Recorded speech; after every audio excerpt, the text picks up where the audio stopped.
Welcome to Our Girl Relationships. On this channel, we talk about problems people face in their day-to-day lives. Let's start with a video.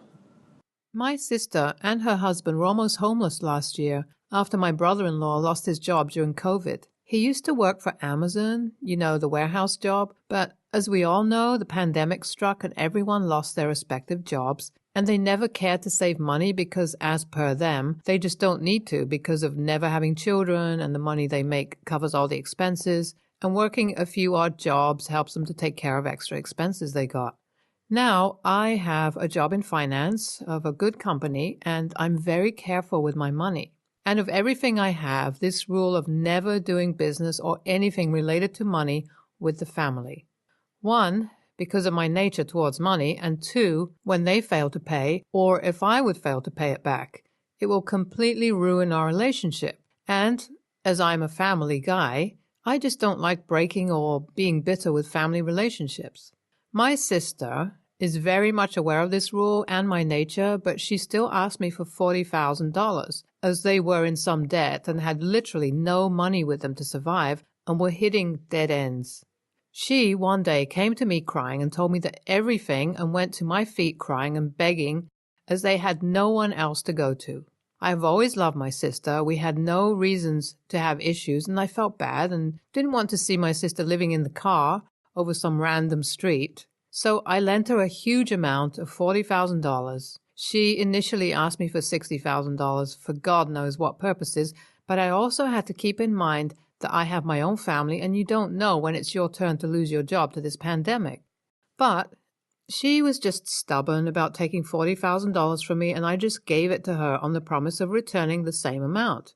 As she was my sister, my own blood, I didn't have the heart to take interest from her. Within 6 months, I suggested making it a $5,000 each month. She said that she wouldn't be able to give it in quarters and agreed to return the whole at the end of 6 months. I know 6 months is a long time, but here we were in a global pandemic, and of course no way a person without a job can return you within 3 to 4 months. I work in the market and I know how it works. My first mistake is this whole thing was not making her sign a contract that can legally bind her to returning me my money back on time. I regret it, but at the same time, as she is being emotional and all over the place, I let my emotions take over and I forgot all the practical and basic rules for a safe borrowing of money. 2 months pass. She stays in contact regularly and is nice. Well acquainted with me every now and then, assuring me all the time that how grateful she is for having a brother like me and all that sentimental bullshit. She slowly lessened the communication each day, and I never heard from her till the 5th month. I just simply thought that they were too busy and didn't give it much of a thought. My sister was never a person to take someone's money and run away, along with ruining the relationship with her brother, and she knew how strict I am in the monetary business. Skip to 6 months. I call her, and she tells me that my money will be returned back to me in a week. I could feel something was off, but I maintained my cool because I just didn't want to have problems with my sister. I call her every day, and she would assure me Monday for sure, and sometimes would get annoyed by me calling and asking for my money back, to which she would just say something like, "Be patient, Monday for sure," and cut the call. Look, I know to some of you I would seem like the AH for keeping on asking for money to her, but it's not a small amount. It's someone's salary for a whole year, and definitely isn't a small amount. Monday comes, and when I dial the phone, it turns out I'm blocked. Not just from there, but from every social media too. That just made me so angry and disappointed. I told my wife about everything, and she was like, "Wow." My sister had asked me to not tell anyone about this business to anyone, especially to my wife, because she didn't want anyone to know about her poor financial condition around the family, and telling my wife something is equal to telling the whole city. My sister also blocked my wife and children's numbers, and all of them from Facebook too. I was really mad at her and called my brother-in-law to ask about everything. His phone rings and he doesn't pick up. I dial the second time. I'm blocked from his number as well. I didn't want to take this step, but I asked my younger brother to come over in the evening so we could both go to their house and take my money back, and he was really surprised knowing all of these and agreed to go on with the plan. He comes over in the evening with his wife, and I explain the whole situation to them. My sister-in-law became surprised because she couldn't believe that my sister was in a poor financial state when she just posted about her trip to Miami on Instagram and Facebook. At this point, I understood. I'm not getting my money back easily. Then she further goes on to show us every picture they posted, along with expensive wines and hotel rooms and everything that looks straight out of heaven. Every one of us sat there disappointed, and I made up my mind to go visit her house. It was not just about money, but lies and disappointment and betrayal. She used to say about how difficult things were all these months when she used to call and talk about her life, and she became all emotional with me. But all along, she was just deceiving me about the whole thing.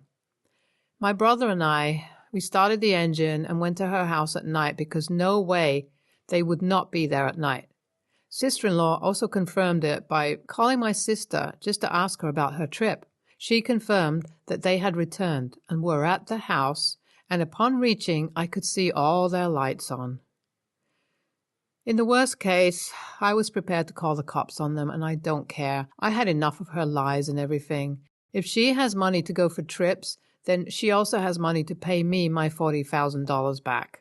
We reached her house at 8:30 p.m. and found them having dinner at that time. I know she can feel my anger because I wasn't really putting an effort to hide it. She lets us in and offers to come inside, but we barge in like we own the place because that's what they got to do to pay me back my money. At this point, my relationship with my sister is good as gone and whatever. I will try my best to keep it, but it doesn't really matter to me. My brother asks her about her trip to Miami, and she tries acting all innocent then, and we inform her that our sister-in-law showed us the trip pictures. She tries to lie about how it was from years ago, but the date that was on the Polaroids gave her away.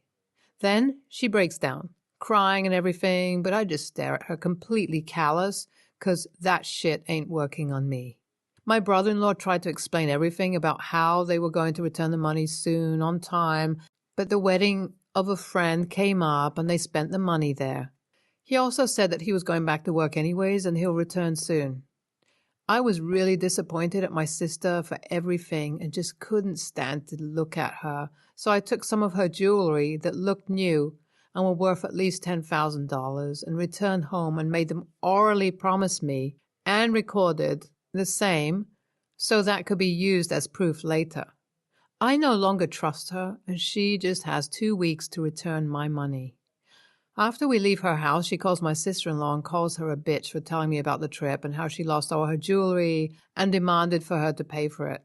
My wife took the phone and told her to piss off and return the money or the cops would be showing up at her house the next time. She cut the call and also blocked her from everywhere. P.S. I guess you are all confused about the timeline. She took the money from me on March 19th, the same day the state government announced the stay-at-home order. And I couldn't go out till September, when the vaccination was approved. It was 5 months till then. When the vaccine was provided in November after being vaccinated, you could go out as things were getting better everywhere. And I went to her house during December. At this time, everything was okay until masks and social distancing were gone. Vaccinated people were getting back to work. With maintaining travel guidelines, you could travel, and Miami never restricted that strictly, and no one took the restrictions seriously ever. And for that, all I can say is Americans. I'm writing this because everyone wants to know whether my sister returned the money or not, and it's been 3 months, and the COVID situation is somewhat getting worse and worse. A lot of things have happened since then, and for now, I have only gotten $27,000 and still possess the jewels, so we could say the estimated I have from her is $34,000 and a $6,000 pending. So my brother-in-law came to me alone to negotiate a bit about the payment method and told me how he couldn't pay the whole thing at once, but was willing to give me $9,000 each month till he reached $40,000. He told me about the whole truth of holiday and swore on God that they actually had some money of that $40,000 left and also took some loan from another friend and went to attend a cousin's wedding and got caught up and spent more than they could and failed to pay the debts that they were in. And he apologized for everything. But I just don't feel like being in contact with my sister after knowing about the web of lies and emotional blackmail, and more importantly, how she behaved with our sister-in-law and my wife. They are paying slowly, and calling the cops or lawyer wasn't necessary even though I was prepared for all of it. But they unproblematically worked out better, and I have learnt the lesson of not lending any money to family members ever, especially when I know that they won't be capable of returning it back. I don't know much about these money matters, but you handled it better than anyone else. NTA for you and YTA for your sister. She doesn't deserve to be in your life after all that lying she did with you. Next story. I'm a 28-year-old woman, my husband's 31, and we recently had our first child together, a little boy who's about to be 8 months old. We've just found out that we're expecting our second child. We also recently moved a few states over for my husband's work. We moved to a town that's a bit of a cross between an old, small town and a suburb, and we ended up buying an older house. A few weeks ago, we were still getting settled in. I was working on unpacking while my husband was taking his afternoon nap when I heard the doorbell. I answered the front door and saw an older man, probably mid-60s, with a couple of little girls, not sure how old they were, but likely under 10, standing on my front porch. "Hello," he said. "I'm really sorry to drop in on you like this.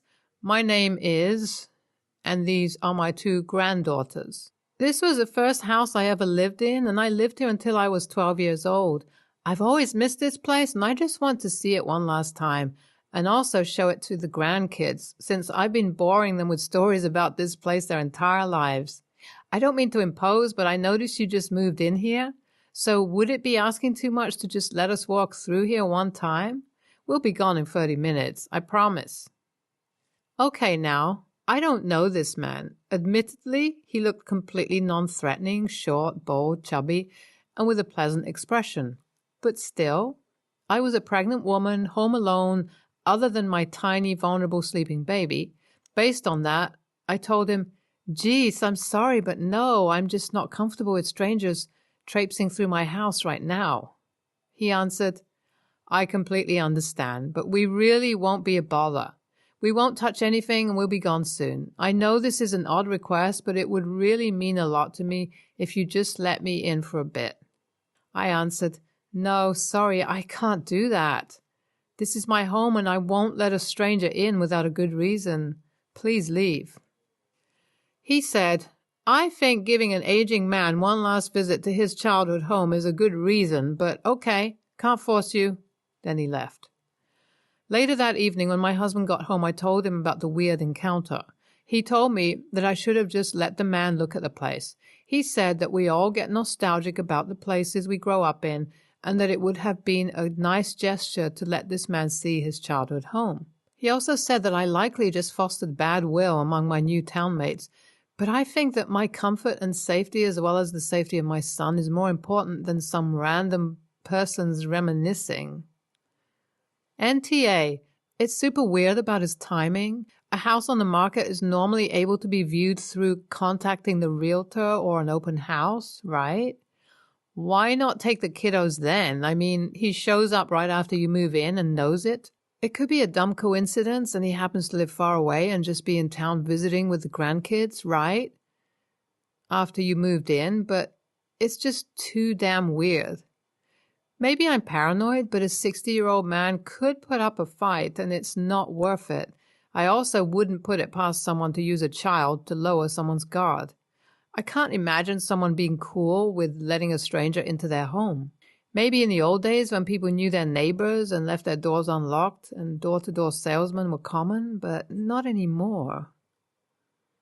NTA, this is a common technique for home invasions and or scoping out the house for burglaries. Do not let any stranger in your house. You did the right thing for the safety of your family. Next story.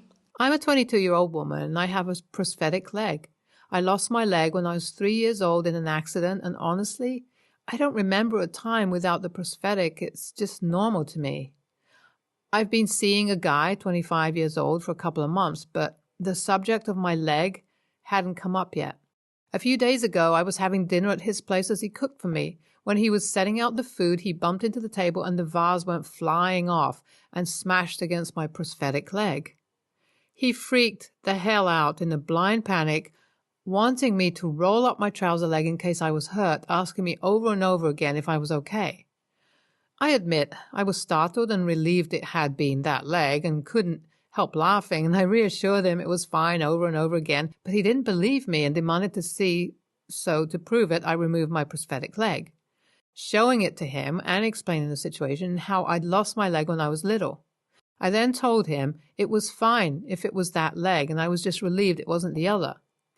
He got upset with me for laughing, clearly embarrassed by this situation, and was more upset that I hadn't told him about my leg yet.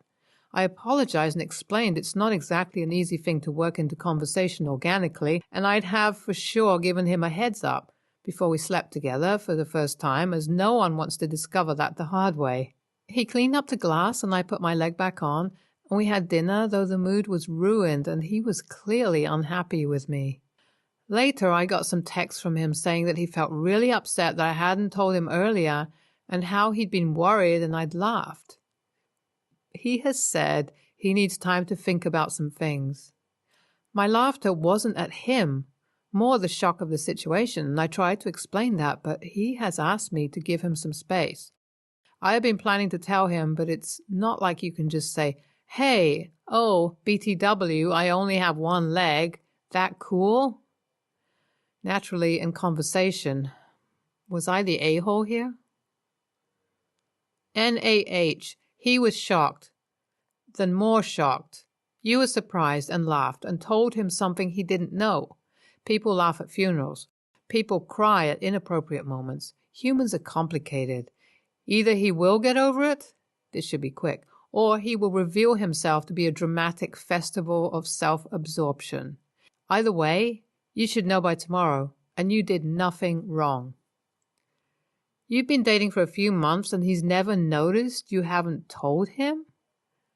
YTA, you don't need to bring it up on day one, but it's been months.